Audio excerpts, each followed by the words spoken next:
안녕하세요. 4주차 신문학의 세계 시간입니다. 벌써 4주가 되었으니까 이 한 달이 가까이 와 갑니다. 이제 좀 익숙하게 되었는가요? 이제 뭐 낯설음, 뭐 설렘, 뭐 이런 단어보다는 이제 익숙함으로 이제 가까이 다가오는 것 같습니다.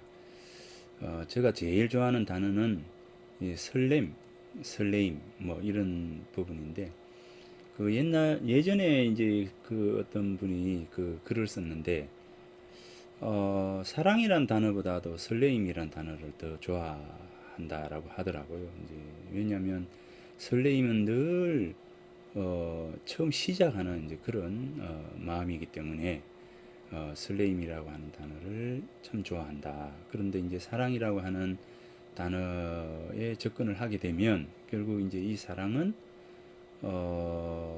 어찌 보면 이제 설렘보다도 더 이제 그런 어떤 부분들을 지니고 있기 때문에 오히려 설렘이라고 하는 처음 만나는 같은 늘 그런 설렘으로 어떤 내가 마주하는 사람을 늘 이제 만나고 싶다라고 하는 이제 그런 이야기를 했던 걸 어느 책에서 봤습니다. 그래서 이제 그 책을 읽으면서 제가 그래, 오히려 사랑이라는 그 단어보다 설렘이란 단어가 더 좋은 것이기도 하겠구나라고 하는 이제 그런 생각을 했는데, 자, 아무튼 이제 그 4주차 시문학의 세계라고 하는 수업이 이제 4주차에 접어들었습니다. 시문학의 세계 이렇게 해서 전통적 개념의 한시가 가지고 있는 특징, 의미들을 지금까지 이제 살펴보았고, 그러면서 지난주에 이제 주자의 그 시를 관서유감이라고 하는 시를 살펴보았습니다.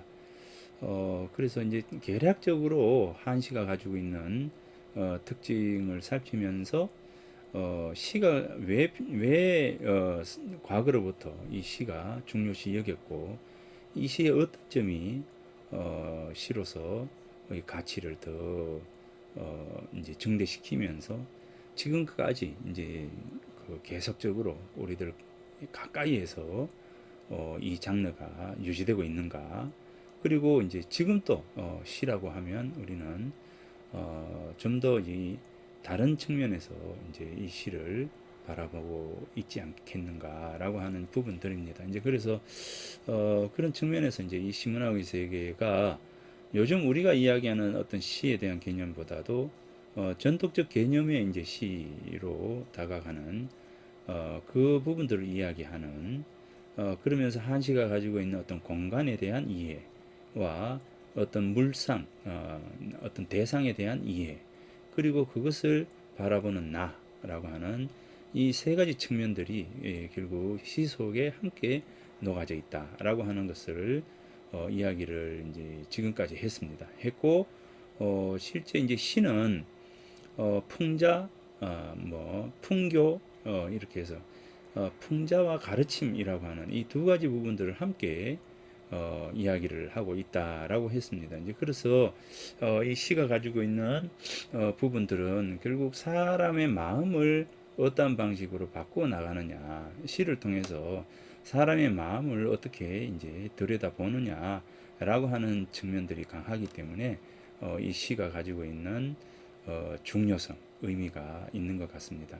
그래서 단순히 그냥 토로하고 자신의 생각을 펼쳐내는 것에서 멈추지 않고 시를 읽는 사람이 이 시를 통해서 스스로가 변화되어 가고 또 세상을 어, 직접적으로 이야기하기보다는 애들러 가면서 이야기하면서 세상의 변화가 함께 다가오기를 바라는 그런 마음들이 바로 이 시 속에 담겨 있다라고 하는 그런 측면들입니다. 그러면서 이제 이 시가 문이 가지고 있는 어떤 직접적인 것이 아니라 운문이 가지고 있는 간접적 우회적 이제 비판을 지니고 있다라고 하지만 그럼에도 불구하고 이 시는 어, 직접 사회성을 지니고 있다라고 하는 것이고, 그 사회성이 개인의 어떤 마음 속에서 그 출발점이 일어난다라고 하는 것입니다. 이제 그래서 결국 이제 나라고 하는 나가 어떤 방식으로 변해 가야 될 것인가에 천착을 할 수 있는 가장 근본적인 출발선에서 바로 이 시가 놓여져 있다. 그래서 내 속에 있는 내가 시로서 나의 생각을 펼쳐내고 그것을 읽는 독자가 시를 쓴 사람의 마음을 에둘러 읽어가는 이제 그런 어떤 소통에 대한 측면들이 바로 이제 시 속에 담겨 있는 것이다. 단순히 시인이 자신의 생각만을 토로하는 것이 아니라 시를 통해서 시를 읽는 사람의 이 마음조차도 변화시키고 사회도 변화시키기 위한 하나의 어떤 한목적인 이제 가치로서의 어떤 의미가 결국 시 속에 들어가 있다라고 하는 것을 지금까지 이야기를 했습니다. 자, 그리고 이제 지난주에 주자의 관서유감을 통해서 한시가 가지고 있는 매력을 한번 살펴볼까요? 자, 이번 주에는 이제 임억령이라고 하는 이제 연산군 2년 1492년이죠. 연산군 때 벼슬 길로 태어나가지고 연산군 때 태어나서 선조 1년 선조 때 이제 돌아가신 분입니다. 임억령. 그러니까 이제 연산군, 중종, 인종, 명종, 선조 이렇게 다섯 임금 생전에 다섯 임금이 이제 있었는데 그러니까 이제 연산군 때 이제 우리가 무오사와 갑자사화가 일어나죠. 그 다음에 이제 그 중종 때 그 기묘사화가 일어나고, 그 다음에 이제 명종 때 을사사화가 일어나는데, 이 임옥령 선생은 명종 때 을사사화가 일어날 때, 직접적으로 이제 임억령 선생의 동생인 임백령 이 바로 이제 을사사화를 주도해 나간 인물이었다. 그래서 이 을사사화가 일어나고 동생이 그것을 이제 주도하는 과정에서 선비들이 이제 축출되고 막 여러 가지 이제 사건이 일어나게 되자 염증을 느끼고 또 스스로는 자책을 느껴서 벼슬을 그만두고 해남으로 이제 귀향을 이제 하게 됩니다. 그러니 이제 그때 이제 그런 인물이 바로 이 임억령입니다. 임억령이고, 임억령 선생이 이제 그런 측면에서 이제 이 임억령 선생이 해남에서 이제 주로 이제 활동을 하게 되는데, 임억령의 스승이 누구냐면 박상이라고 하는 분입니다. 박상이라고 하는 분인데, 이 박상이라고 하는 분은 그 월사 이정구, 그 다음에 이제 월사 이정구, 그 다음에 백사 이항복, 그 다음에 이제 택당 이식이라고 하는 이 분들과 함께 4명 한문 4대가로서 굉장히 이름을 떨쳤던 인물이 바로 이제 이 그 박상이라고 하는 분인데, 이 박상 선생에게 그 글을 배운 박상 선생을 사사한 인물이 바로 이제 이 임억령입니다. 임억령입니다. 그래서 이 임억령 선생이 시 우인이라고 하는 이 시를 오늘 4주차 첫 시간에 한번 이제 살펴보고자 합니다. 다음 시간에는 이제 다산 정약용의 그 이제 애절량이라고 하는 시와 포항에서 노래했던 그 시들을 함께 이제 살펴볼까 합니다. 그래서 이제 본격적으로 이제 이번 주부터 한시를 통해서 지역의 공간 속에서 불리어진 한시들을 시인과 함께 같이 한번 살펴볼까 합니다. 그리고 이제 지역의 공간이기 때문에 이 장소성, 문학 작품이 창작되는 그 공간, 장소에 대한 어떤 특징들과 함께 시인의 모습, 그 다음에 이 시인이 쓴 시에 대한 모습들 이거를 함께 살펴볼까 합니다. 그래서 우리 책의 이제 교재, 아마 많은 분들이 교재를 사라, 뭐 교재가 있다라고 해놓고 이 교재에는 어떻게 한 번도 들어가지 않느냐라고 하실 분도 계실 텐데, 자 이제 본격적으로 다음 주부터 이제 이 치유의 숲이라고 하는 이 교재의 시들을 한번 살펴보도록 하겠습니다. 뭐 어떤 분들은 사서 벌써 이제 다 읽어 보신 분들도 계실지도 모르겠습니다. 자, 한번 이번 주부터 이제 이 한 시를 이제 살펴보도록 하겠습니다. 자, 임억령의 시우인입니다. 보이다, 보이다, 우인, 우인에게 보이다라고 하는 시입니다. 그래서 이제 친구에게 보이다, 우인 이러잖아요. 우인, 친구에게 보인다, 보인다, 보이다라고 하는 임억령 선생의 시를 한번 보도록 하겠습니다.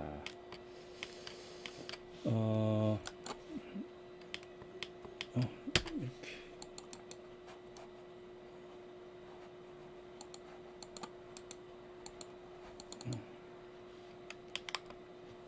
넘어가지 않네요. 잠깐요.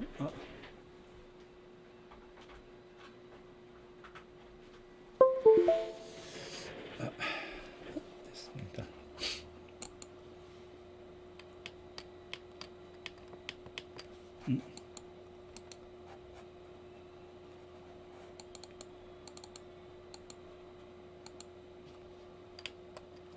이제 됐죠. 자, 시우인 임억령 이렇게 됩니다. 고사문전 우성춘한데 잔화수 점의빈이라 귀래만수 청향제한데 무수삼봉 원진이니라 이렇게 됩니다. 이 시가요. 고사문전 우성춘 잔화수 점의빈 귀래만수 청향제 무수삼봉 원진인. 자, 밑에 뭐 시의 뜻이 나와 있어서 뭐 이미 뭐 보셨을지도 모르는데 밑에 이 해석은 우선 보지 말고요.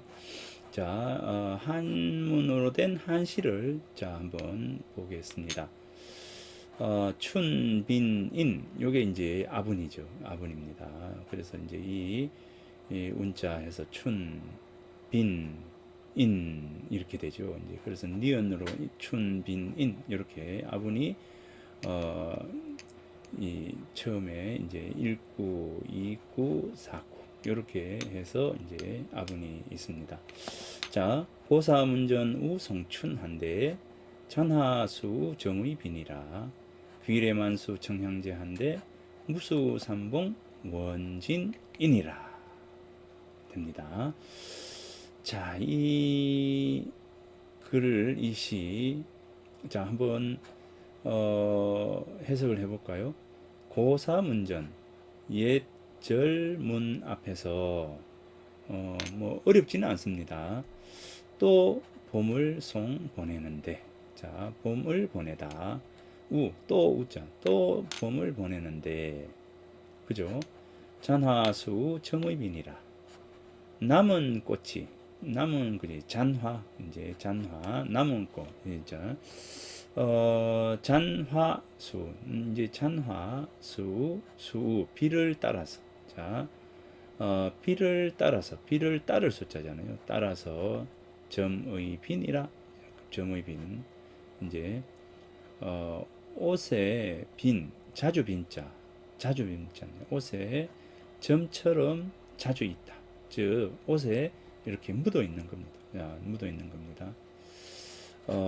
귀래만수 청향제한데 귀래 돌아오는 만수 소매 가득 돌아오는 소매 가득 청향제 맑은 향기가 가득한데 무수삼봉 원진이라 무수히 많은 산벌들이 벌봉자죠.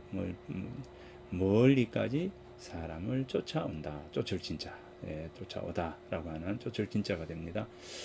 어, 잔화 수우 점의빈이라. 자, 해석이 이제 이 정도로 되면 어떤 느낌인지는 아시겠죠? 자, 어떤 풍경인지는 알겠죠? 고사문전 우성춘한데 잔하수 점의빈이라. 귀래만수 청향제한데 무수삼봉 원진이라. 이렇게 해서 옛절 문 앞에서 또 봄을 보내는데 잔하수 점의빈이라, 그죠? 남은 꽃잎 비를 따라 가지고 점점이 옷에 빈 묻어 있는데, 귀래만수 청향제, 귀래, 예, 이제 돌아오다 이러죠. 돌아오는 길 소매 가득. 가득할 만, 찰만 자잖아요. 찰만 소매 가득. 이 소매 가득은 이제 보면 옛날 도포가 이렇게 되죠. 예, 도포 자료가 이제 도포가 이렇게 되어서 이 안에 뭘 넣게 되잖아요. 이제 도포를 한번 떠올려 보십시오. 이제 도포 이제 떠올려 보시죠. 이렇게. 그래서 소매 가득 이렇게 쭉 이렇게 되죠. 두루마기의 경우에도 이제 도포처럼 이렇게 이제 넓고 크지는 않지만 그래도 이제 두루마기의 경우에도 이렇게 좀 넉넉합니다. 옛날 소매가 좀 넉넉하죠. 자, 귀래만수 청향제, 돌아오는 길 소매 가득 청향제. 자, 이렇게 소매 속에 맑은 그 향기가 그득한 거죠. 맑은 향기가 그득하느니 무수삼봉, 산벌들이 무수히 많은, 셀 수 없는, 자, 수 없는, 셀 수가 없지 많은 산벌들이 멀리까지 사람을 쫓아서 온다. 쫓아서 온다. 자, 요 시는 뭐 어려운 시가 아닙니다. 자, 어려운 시가 아닌데, 자, 이 시를 읽으면서 어떤 생각이 들었습니까? 자, 요 시에서 요 시를 한 번 더 읽어볼게요. 고사문전 우송춘한데 잔하수 점의빈이라. 귀래만수 청향제한데 무수삼봉 원진이니라. 그죠? 한번 따라 읽어봤습니까? 고사문전 우송춘한데 잔하수 점의빈이라. 귀래만수 청향제한데 무수삼봉 원진이니라.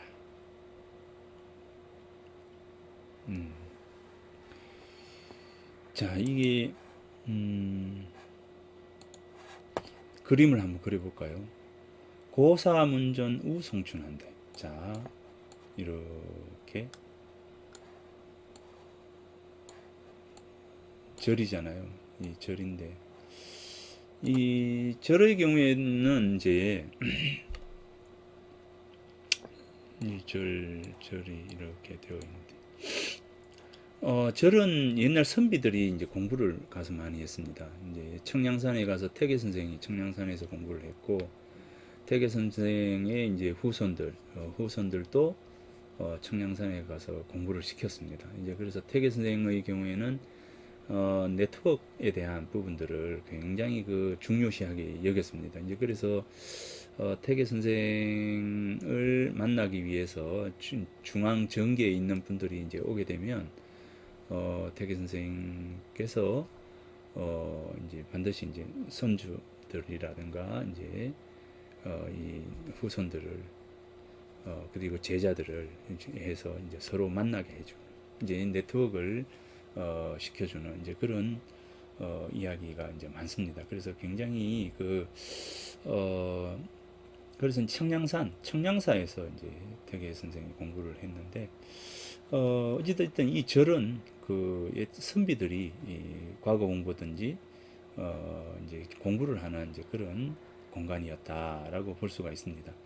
율곡 선생의 경우에도 이제 과거 시험을 치르기 전에 유학에 매진하기 전에 이 절에 들어가서 3년 동안 이제 불경을 도파를 했는 인물이 바로 이 율곡 선생입니다. 그래서 율곡 선생의 경우에도 이 절에서 3년 동안 이제 공부를 하면서 이 불경 공부에 심취했던 이제 그런 이야기가 있습니다.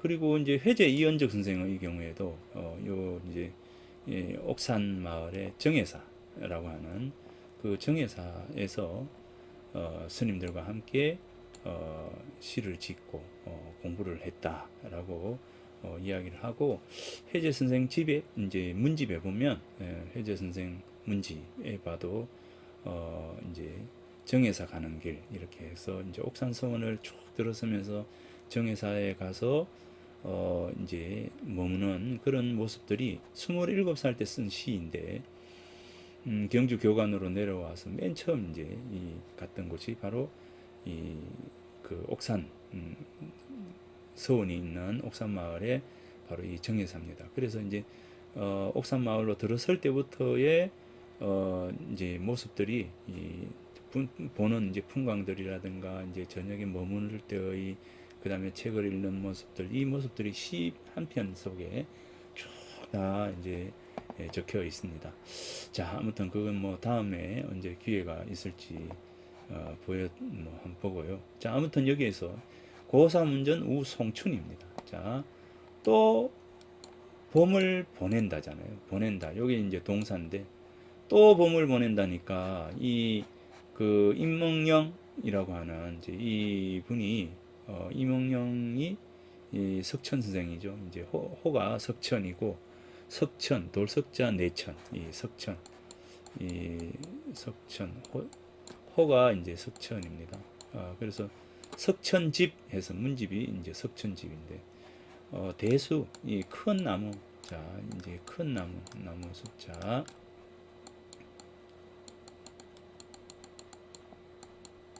대수, 이게 잡니다. 자 이게 잡니다. 자 이게 자고, 자 요게 호죠. 자 자고 호입니다. 그래서 이름은 억령이고 자는 대수고, 그죠? 그 다음에 호는 석천입니다. 이제 그러니까 이제 명이 되는 거죠. 이 명이 되고요. 자, 이 명이 되고요. 그러니까 이 우리가 이제 보통 보면 임억령 이렇게 되면 이제 명 이름이죠. 그래서 우리가 요즘은 이제 임억령 뭐 선생 뭐 이렇게 이제 이야기를 하지만, 실제 요 명이라고 하는 부분들은, 명은 예전에는 돌아가신 분의 이름은 또 뭐라고 합니까? 휘 이렇게 이야기하죠. 휘라고 이야기합니다. 이 휘자는 저기 껄이다라고 하는 껄일 휘자거든요. 껄이다, 껄일 휘자. 그래서 이제 껄이다, 부르는 것을 껄이다. 어려운 부분입니다. 그러니까 이 이름이라고 하는 것은 돌아가신 분의 이름도 함부로 부르면 안 되잖아요. 이제 그래서 조상의 이름자와 같으면 그거를 또 꺼리게 되고 쓰지 않죠. 일부러 쓰지 않고.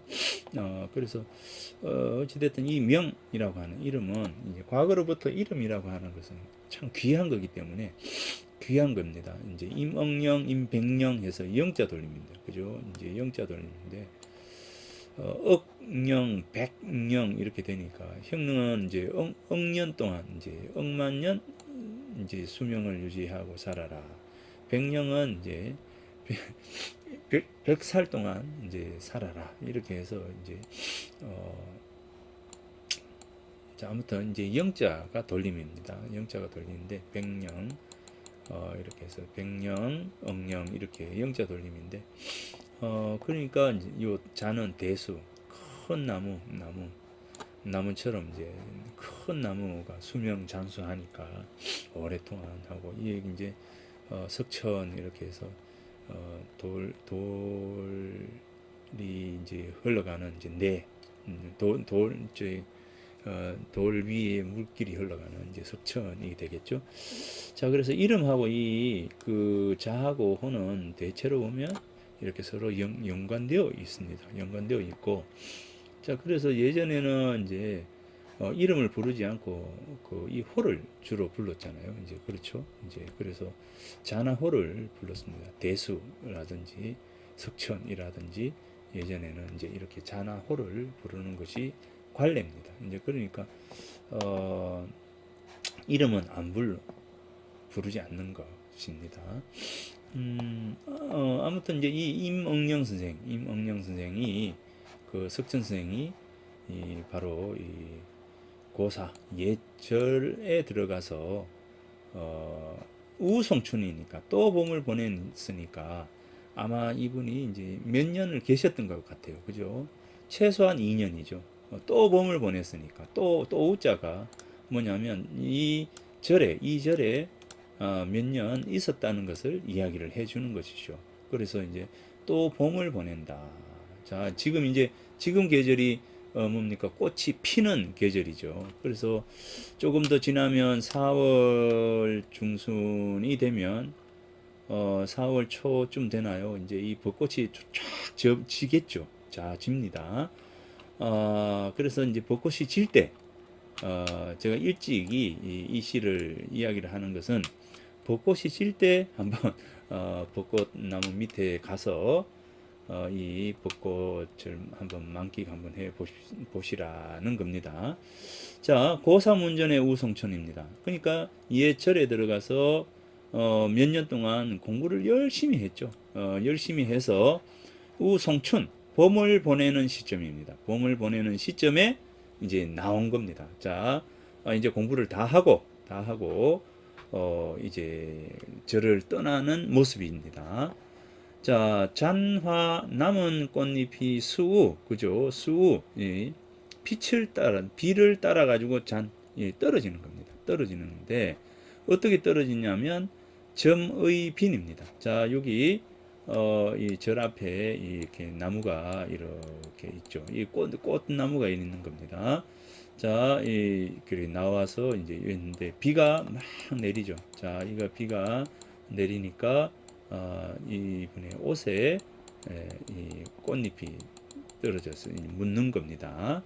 자, 묻는데 아주 많이 묻었다는 거죠. 아주 많이 묻었어요. 이제 꽃잎이 이렇게 묻게 되니까 어떻게 됩니까? 꽃의 향기가 이 몸에 이제 배이게 되는 것이죠. 자, 잔화수 점의 비니라, 그죠? 남은 꽃잎 피를 따라서 점점이 자, 옷에 탁 달라붙어 있어요. 딱 달라붙었습니다. 많이 자주 빈자니까 옷에 많이 묻었습니다. 그러니까 향기가 어떻게 해요? 내 옷에 배어 있는 거죠. 귀래 만수 돌아오는 길, 귀래 돌아오는 길에 소매 가득히 청향 맑은 향기가 남아 있는 거죠. 남아 있는 겁니다. 왜요? 점의 빈이니까. 이제 잔화수 점의 빈이기 때문에 이 꽃잎이 이렇게 몸에 비를 맞았으니까 비에 젖어 있는 이 옷에 이 꽃잎이 떨어져 가지고 이제 딱 이렇게 몸에 묻어 있는 겁니다. 그래서 청향 맑은 향기가 가득합니다. 가득해요.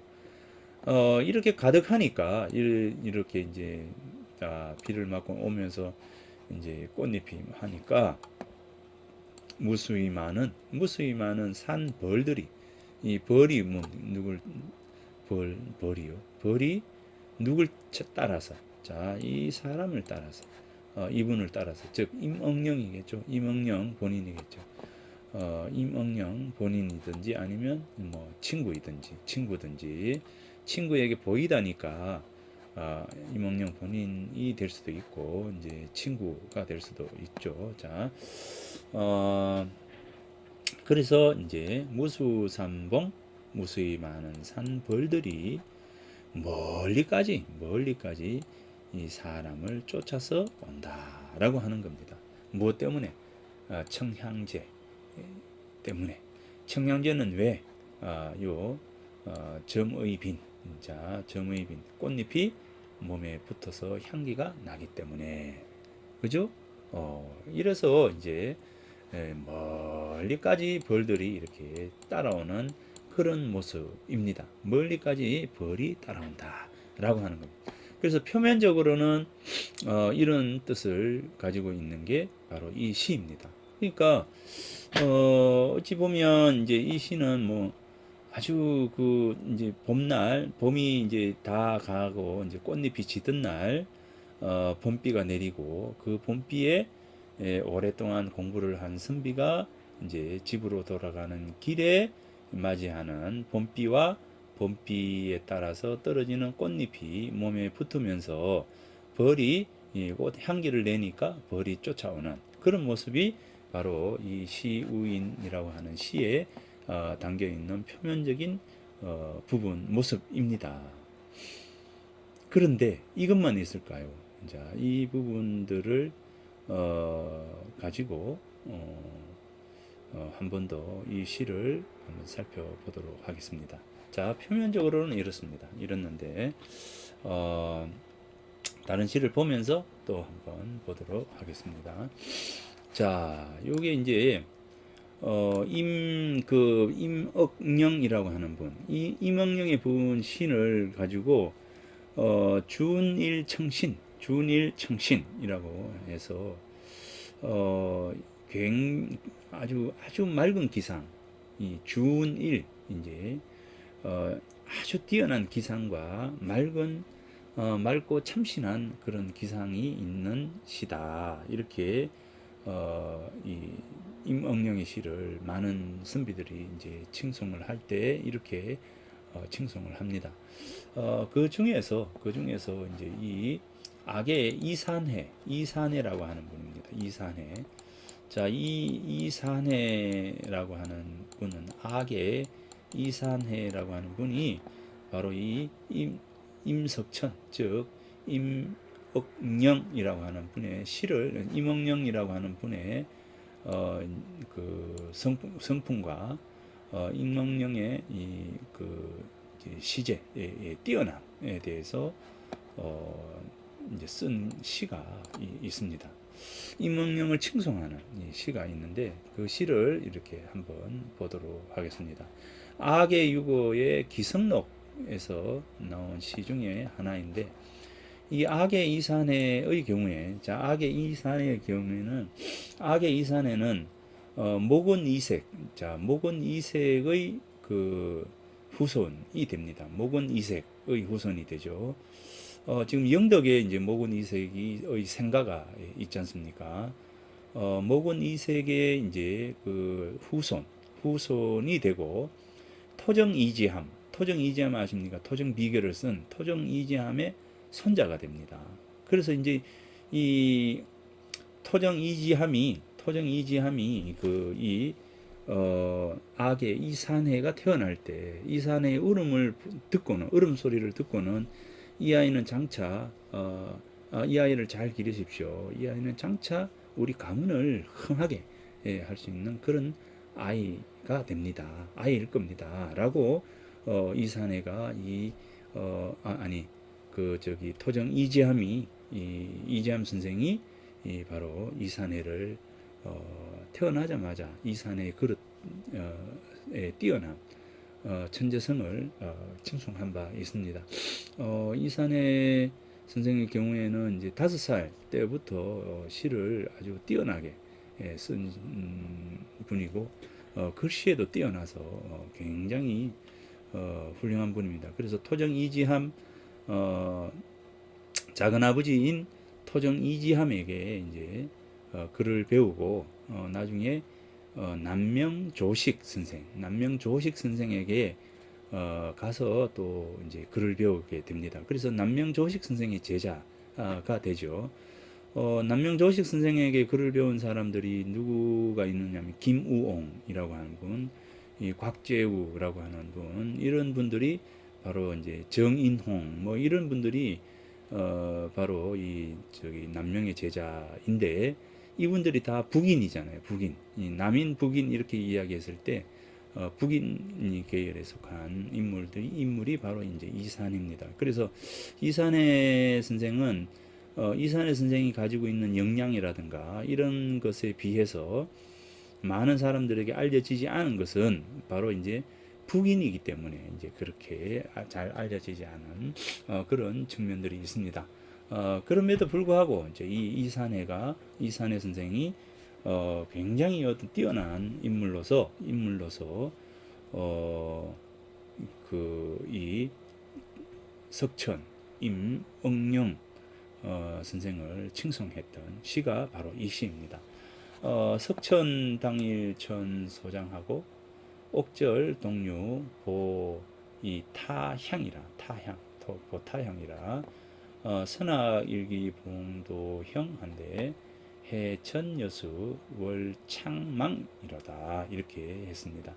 여기 보면 임석천의 영동제영이라고 해서 이제 임억령 선생이 이제 석천 임억령 선생이 강원도 관찰사 요 동류라고 했잖아요. 이 강원도 관찰사 벼슬을 이제 하고 있을 때 긴 바람은 만리에 불고 조각 따른 고금을 비춘다라고 하는 이제 구절. 이제 여기 보면 이 영동 제영 중에서 요 있다. 장풍 일만리하고 긴 바람은 만리, 그죠? 만리에 불고 그러니까 장풍 그 긴 바람은 만리를 불고 편을 조각 따른 고금의 추로다. 고금을 비춘다라고 하는 요 구절이 있었대요. 이 구절이 비적선풍골. 자, 적선풍골이 아니라면 어찌해서 이런 영탄의 나머지를 얻을 수가 있겠는가. 그죠? 그래서 내가 한 구절로서 이루었다. 내가 이 시를 쓴다. 이 말이죠. 그래서, 그러니까, 석천 임억령 선생의 영동제영이라고 하는 요 시입니다. 장풍일만리하고 편을 고금 추로다라고 하는 이 시를 보고,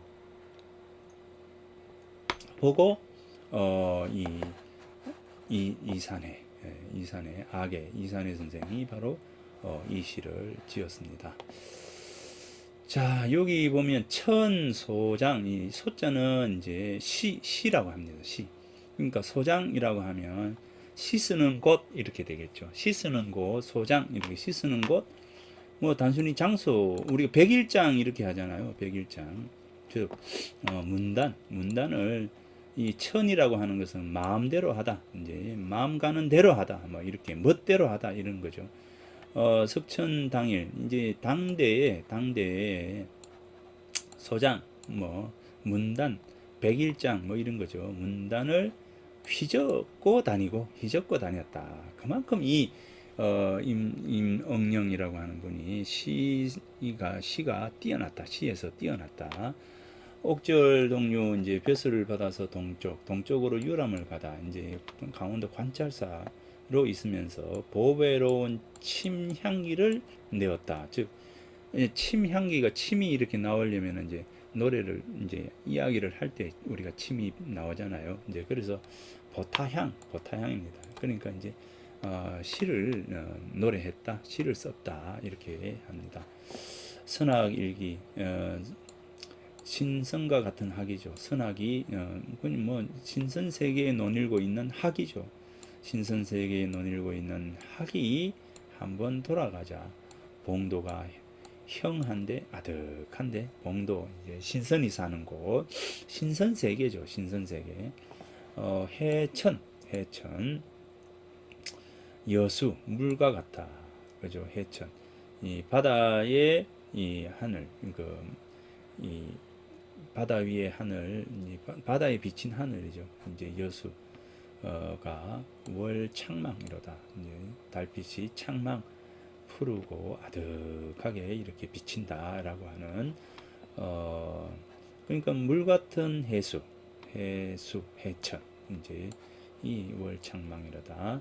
물처럼 맑은 바다 하늘엔 달빛만 아득히 비춘다. 이렇게 해서 이런 시를 이렇게 썼습니다. 이제 그래서 여기서 보면 이제 임억령이라고 하는 분의 시 세 개가 임응령이라고 하는 분이 신선의 세상에서 논의는 것처럼 그만큼 이제 뛰어난 분이고, 또 그가 남긴 이 시는 이렇게 아주 뛰어난 시들이다라고 해서 당시 문단에서 이제 이 임응령이 이 차지하고 있는 어떤 그 비중, 역할, 뭐 이런 부분들이 굉장했다, 대단했다. 그래서 그 을사사화 때 이 동부 승지를 지냈어요. 승지 뱃서를 지내요. 지금으로 보면 이제 동부 승지면 비서실장이 되겠죠. 대통령 비서실장이 되는데, 이제 이산의 선생이, 임응령 선생이 동부 승지 벼슬을 지내고 있을 때 을사사화가 일어나게 되고, 거기에 대해서 염증을 느끼고, 이 승지 벼슬을 그만두고, 바로 낙향을 하게 되는 것이죠. 이제 그러니까, 이 어찌 보면 굉장히 그 중요한 시점에, 본인으로서는 굉장히 중요한 시점에, 서로 당파의 어떤 이 부분들이 못마땅해서 벼슬을 버리고 낙향한 인물이다. 그러니까 아주 신성과 같은 그런 맑은 부분들을 지니고 있었던 인물이 바로 이제 임응령이라고 하는 분이었다. 그런 분이 남긴 시는 굉장히 뛰어난 시들이 많다라고 하는 게 바로 악의 이산해 선생이 평가한 임응령, 석천 임응령 선생입니다. 이 명정실록에도 응령의 사람 되면 성품과 도량이 굉장히 넓고 사장, 시에서 뛰어났다라고 하는데, 그런데 뭡니까? 사무, 일처리에서는 굉장히 소홀했다라고 해서 관리로서 이 사람을 쓴다는 것은 그렇게 훌륭한 게 아니다. 그래서 관리로서의 이 임응령 선생은 그렇게 뛰어난 어떤 부분들은 아니지만 시인으로서, 문인으로서의 이 임응령 선생은 굉장히 뛰어나고 또 훌륭한 성품을 지니고 있었던 인물이다라고 평하고 있습니다. 자, 그 다음에 연려실기술이라고 하는 책에 명정조의 공신 이렇게 해서 이 그 임응령 선생에 대해서 선생이 을사사화를 피해서 이제 갈 때 이제 피해 가지고 갔는데, 나중에 임백령이라고 하는 분이 임응령 선생이 동생이었잖아요. 이제 그래서 이 임백령이 나중에 이제 그 원종 공신, 을사사화의 원종 공신으로 녹권을 보내옵니다. 그래서 그거를 불태워버리고 이 시를 이제 쓰게 됩니다. 그러니까 이제 중로 원도삭하고 송고 불수봉이라, 이 봉작을 받지 않겠다. 소나무는 고상해서 더 높아서 봉작을 받지 않는다. 이제 중로, 대나무는 늙었으니 원래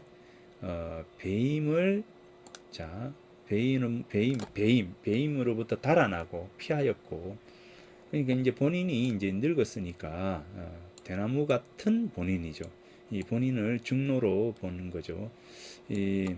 그래서 이제 이 시는 원정 공신으로 책봉을 받고 녹권을 받고 그것을 불태워버리고 이제 떠나버리는 이 임응령 선생이 쓴 시입니다. 그래서 본인을 뭐라고 죽송, 대나무나 소나무로 비유한 이 시입니다. 본인 스스로가 이제 이렇게 시를 썼으니까. 그러니까 중로, 대나무는 오래되니 원래 오래되어서 이제 배임을 당하지 않고, 소나무는 고상해서, 소나무는 더 높아서 기상이 더 높고 고상해가지고 녹봉을 받지 않는다. 벼슬을 받지 않는다. 하인 어느 사람이 더불어 함께 곡조를 이런 곡조를 지니겠는가. 그러니까 누구와 더불어요? 어느 사람이 더불어 함께 곡조, 함께 어우러질 것인가. 즉, 이 더불어는 누구와 더불어입니까? 죽송입니다. 어느 사람이 이 대나무, 소나무와 더불어서 함께 이렇게 곡조를 지니겠는가?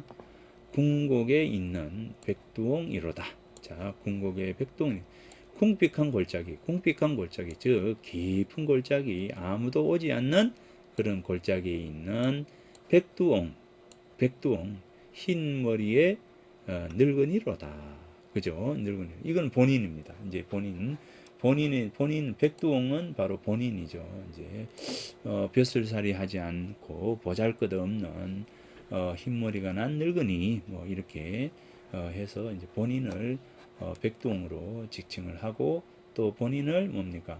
대나무와 소나무로서 비유를 하면서 세상에 나아가지 않는 노권을 받지 않는 그런 기계를 이야기를 이제 노래로서 하고 있습니다. 자, 다시 한번 이제 돌아보면 고사문전 우성춘 잔화수 점의빈이라 기레만수 청향제한데 무수삼봉 원진이니라 이렇게 자, 이 시를 썼는데 이 시는 뭐겠습니까? 결국 청향제는 내가 간직하고 있는 것이죠. 내가 간직하고 있는 겁니다. 그래서 고사문전에서 우성춘 오랫동안 공부하면서 이 사람이 학식과 그 다음에 또 뭡니까? 덕을 지니고 있죠. 덕을 지니고 있으니까 이 사람의 학식과 덕이 가득하기 때문에 어디에 소매 가득 이 사람의 학식과 덕이 묻어 있는 겁니다. 이걸 가지고 뭐 잔화수 점의빈이라 해서 남은 꽃잎이 비를 따라서 내려와서 내 몸에 뭡니까? 꽃잎이 묻어가지고 향기가 그윽하기 때문이다. 물론 꽃잎이 묻어서 향기가 그윽하기 할 수도 있지만 실제로 뭡니까? 고사문전 우송춘하는 동안 스스로 공부하고 그 속에서 쌓은 덕망이 뭐가 되었어요? 꽃과 같이 되어서 꽃이 되어서 이 사람의 인품이 가만히 있어도 그윽하게 향기가 날처럼 그렇게 된 겁니다. 그러니까 이제 귀래는 이 꽃잎을 이제 비유해서 꽃잎을 가지고 자기 자신의 학문과 덕의 모습을 이야기를 한 것이죠. 그래서 이제 귀래만수 돌아오는 길 이렇게 공부를 많이 하고 덕을 많이 쌓아서 이제 하니까 이제 이 사람의 학식과 덕이 그득하죠. 학식과 그 덕이 가만히 있어도 풍채가 탁 나오는 겁니다. 이제 그래 되니까 뭡니까? 절로 향기가 있는 것이잖아요. 이런 향기가 있으니까 원진인 멀리까지 사람을 쫓아온다. 이 봉은 뭡니까? 이명령의 학식과 덕을 숭상하고 숙모하는 사람들의 무리죠. 제자의 무리, 사람들이죠. 사람들.